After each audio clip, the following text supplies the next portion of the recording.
अपने के ताज़ा अपडेट कराम सन कि अभी के अवस्था में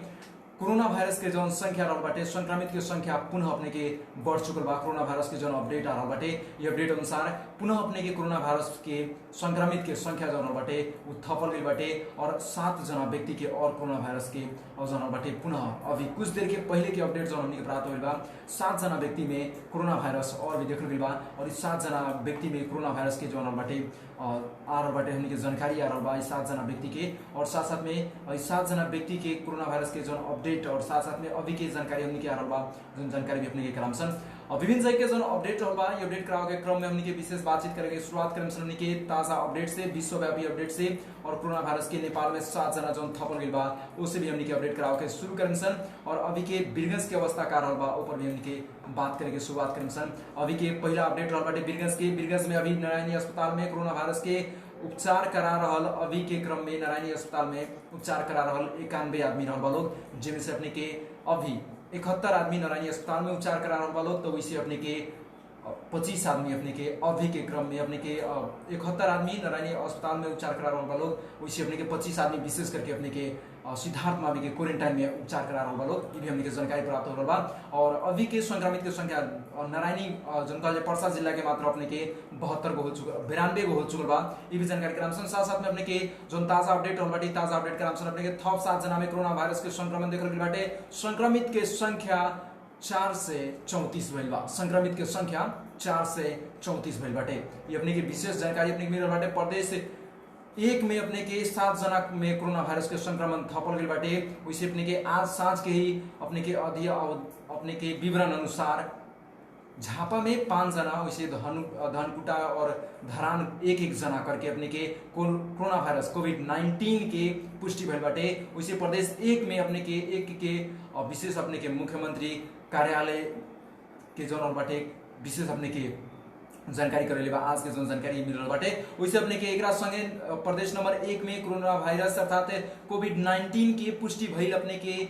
जमना संख्या 66 गो अपने के प्रदेश नंबर 1 में हो चुकल बा। तो इसे अपने के ठीक होके घर पे लौटल के संख्या जौन रहल बाटे वो अपने के 26 गो प्रदेश नंबर 1 के रहल बाटे। और इस जानकारी के साथ में अपने के पीसीआर के बात के लिए अपने वहां पे तो अपने के 3700 और आरडीटी की अगर बात की जाए तो 9837 जना के अपने के परीक्षण हो चुका बाटे। प्रदेश नंबर 1 की हमने के जानकारी करेनी सन और इस साथ में अपने के पुनः अपडेट कराम सन कि हमने के 7 जना व्यक्ति में पुनः कोरोना वायरस के संक्रमित व्यक्ति बढ़ल बा लोग और अभी के जो ताजा अपडेट रहल बाटे वो 4 से 34 व्यक्ति में कोरोना वायरस के संक्रमण देखल जा रहा बा। और साथ साथ में ऐसे कुछ देर पहले के ही जो अपडेट आई रहे हमने के वो अपडेट में कोरोना वायरस के 25 जना व्यक्ति थपल गई रहे और 25 जना व्यक्ति नया संक्रमित व्यक्ति थपल रहे और पुनः 7 जना थपल गई बा। 25 जना थपला के बाद में संक्रमित के संख्या 427 भई रहे और अपने की 25 जना विशेष करके अपने के रहे जन बुधवार के थप अपने के 25 जना कोरोना वायरस संक्रमित थपल गए रहे। संक्रमित के पुष्टि भइल बाटे। ओकरा संगे अपने के नेपाल में कोरोना संक्रमित के संख्या 427 को पहुंच रहे और अभी 4 से 38 गो अपने के हो चुका कोरोना वायरस के संक्रमित के जो संख्या रहल बाटे वो अपने के 4 से 34 गो अपने के अभी हो चुकल बा जो 7 गो व्यक्ति में पुनः थपल गइल बा। और अभी के जो अपडेट रहे और साथ साथ में वो समय के 25 गो व्यक्ति में जो एक साथ थपल गए रहे ऊपर हमने के जानकारी के नाम सन उनमें अपने के विशेष करके स्वास्थ्य तथा जनसंख्या मंत्रालय के प्रवक्ता विकास देवकोटा अपने के जानकारी करे लेनी हुआ के कि संपूर्ण मध्य में से अपने के 358 जना महिला और 69 जना अपने के पुरुष रहल बानी। 58 जना अपने के पुरुष रहल बानी वैसे अपने के महिला 69 जना रहल बानी। वैसे अपने के बुधवार बांके के धनकुटा वैसे कपिल वस्तु वैसे अपने के नवलपरासी में संक्रमित भइल बा लोग। वैसे प्रवक्ता देवकोटा के अनुसार अपने के पीसीआर परीक्षण के अपने के 35,494 को अपने के परीक्षण भइल बाटे। वैसे अपने के आरडीटी परीक्षण जो रहल बाटे वो अपने के 75,072 जना के अपने के आरडीटी परीक्षण भी हो चुकल बाटे। आज तक अपने के जन समग्र नेपाल के अपडेट अपने करा रहल सन। वैसे परीक्षण के जन भइल बाटे संपूर्ण परीक्षण भइल बाटे। पिछला 24 घंटा के अगर अपडेट कराल जाओ तो पीसीआर विधि से अपने के 2488 जना वैसे अपने के आरडीटी से अपने के 3610 जना के अपने के परीक्षण करे गइल बाटे। स्वास्थ्य तथा जनसंख्या मंत्रालय के प्रवक्ता डॉक्टर विकास देवकोटा अपने के जानकारी करेली बनी। उसी के साथ साथ में अपने की बात की जाए तो अभी तक नेपाल में क्वारंटाइन में रहल अपने के 23,200 2 आदमी अपने के क्वारंटाइन में रहल बा लोग। तो इसे अपने के विशेष अगर बात के लिए अपने के तो कोसी अस्पताल के 8 जना अपने के पुरुष में अपने के विशेष करके जौन बाटे PCR निगेटिव भी आयल बाटे, भी अपने के जानकारी करेंगे वहाँ के। और साथ साथ में अपने के साथ में 29 जना और 29 जना अपने के 33 दिन के बाद में अपने के जौन बाटे स्वास्थ्य अवस्था वो लोग के जौन बा सुधार आ रहा बा और डिस्चार्ज करे के भी अवस्था होगी कह के भी वहाँ के जानकारी करेंगे। डिस्चार्ज होके में संख्या जौन बाटे 45 पहुंचल बाटे। डिस्चार्ज होके के जौन संख्या रहल बा नेपाल में वो 45 को व्यक्ति ठीक होके के अवस्था रहल बा। तो मृत्यु की अगर बात की जाए तो 2 आदमी के मृत्यु भी हो चुकल बा। और इस जानकारी के साथ साथ में हमने के जोड़े सन बिरगज महानगर पालिका वार्ड नंबर 16 के हमने के खबर के जोड़े सन जो अपने के नगवा के खबर रहल बाटे। नगवा में अवस्थित अपने के बाबा होटल के खबर रहल बाटे। बाबा होटल में कोरोना वायरस के अपने के उपचार खातिर और क्वारंटाइन के व्यवस्था मिलावल जात रहल, जना खातिर अपने के स्थानीय लोग विरोध में उतरल बा लोग। सरकार के लागू कल गई लॉकडाउन के उल्लंघन करते हुए बिरगज 16 नगवा स्थित अपने के स्थानीय बासिंदा प्रशासन के विरुद्ध में उतरल बा लोग। नगवा स्थित अपने के बौद्धि माई नजदीक में बीच गांव में अपने के रहल बाबा होटल के भवन में आइसोलेशन तथा अपने के क्वारंटाइन बनावे के व्यवस्था मिलावल जात रहल हटे, जना के खातिर अपने के स्थानीय लोग सड़क पर उतरल ख।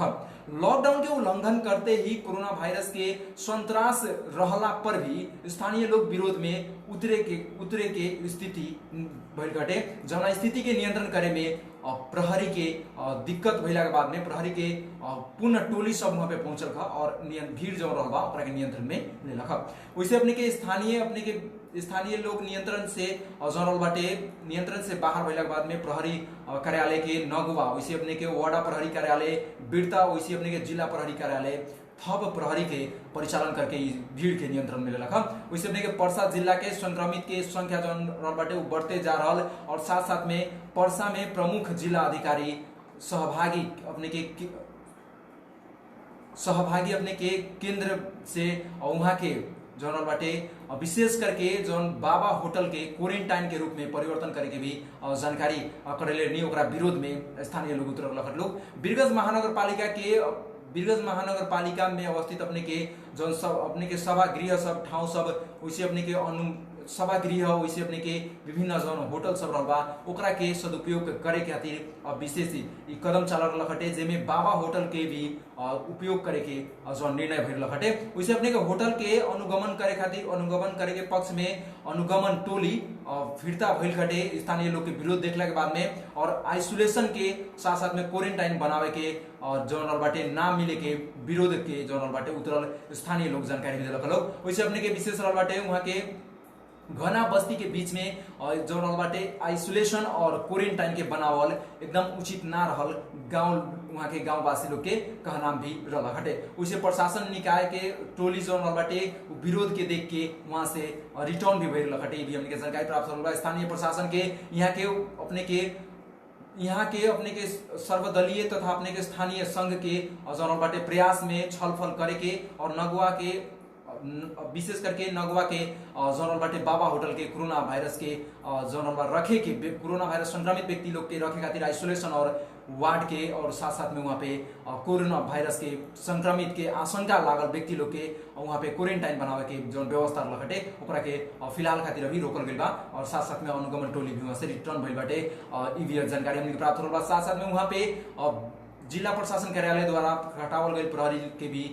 जौन बाटे प्रहरी परिचालन करके वहाँ के भीड़ नियंत्रण में लेवल गई बा। प्रशस्त मात्रा में वहाँ पे प्रहरी भी परिचालन कल गई बाटे, ये भी हमने के जानकारी भइल बाटे। आंदोलन में सहभागी अपने के नगवा के हाट बाजार व्यवस्थापन समिति के अध्यक्ष एवं अपने के स्थानीय नेता अशोक पटेल जानकारी करेनी कि घना बस्ती में आइसोलेशन वार्ड के रखल और क्वारंटाइन अपने रखल ई हालत जौन रहल बा ई प्रशासन निकाय के जाजती हो रहल वहाँ के भी जानकारी करेनी और विभिन्न जगह जो अपडेट रहल बा अपडेट कराव के क्रम में अपने के जो विशेष अपडेट करेनी अपने के पर्सा जिला के अगर बात की जाए तो पर्सा जिला में अभी तक कोरोना संक्रमित के संख्या 96 गो पहुंचल बा। पर्सा जिला में कोरोना संक्रमित के संख्या 96 गो पहुंचल बा, जिनमें से अपने के 400 जना अपने के जिला के विभिन्न स्थान सब में अपने के क्वारंटाइन में रहल वालों। वैसे अपने के कुल 2318 जना अपने के PCR परीक्षण भी करा चुकल बानी। वैसे अपने के विशेष करके अपने के संलग्न अपने के शंका के आशंका में व्यक्ति लोग जरा रहल बाटे वो अपने के हाल अपने के